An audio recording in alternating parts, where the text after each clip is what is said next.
Mag-breakfast tayo ng banana saba. At syempre tayo ay magtitimpla ng coffee. Ayan. Partner sa ating saging. Breakfast tayo. Mas gusto ko yan kaysa tinapay. Parang paubos yung kape ko. Wala na yung ayatan laman. Ayan, meron pa pala.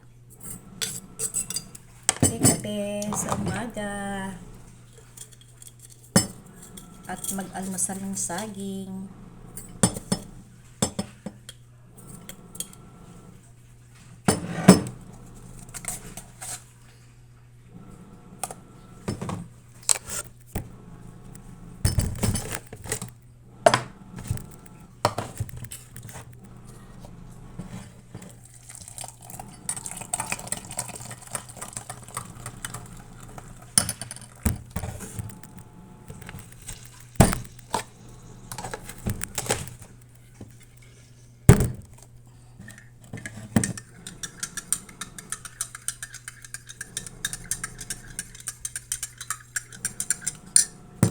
Ito yung binili ko kahapon sa tindahan.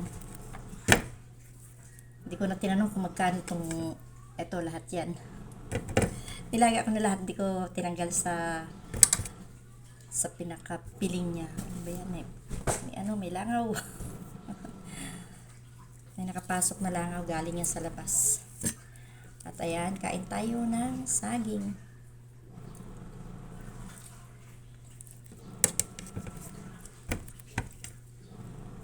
Matamis yung saging, guys.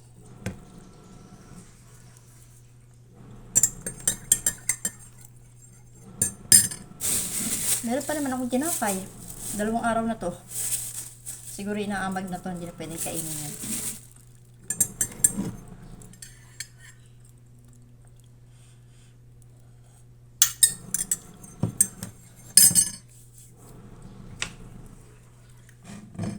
Nakalimutan ko takpan ng aking mga gamit sa pagkakape. Nangyayarap ko ng kape.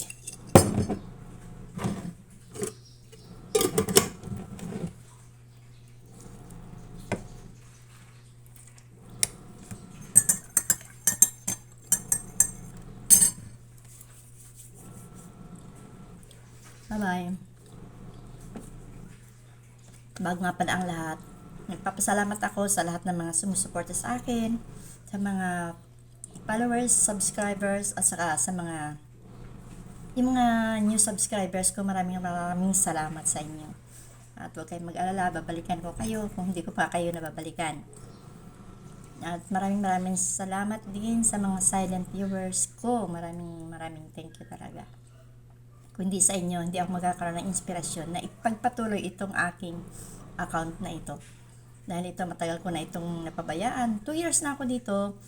Kaso, 6 months na ako naging active. Dahil nawalan nga ako ng ganang mag-upload. Kasi wala na akong...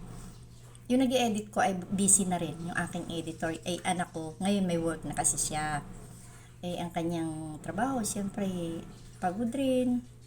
Gamit lagi ang kanyang computer.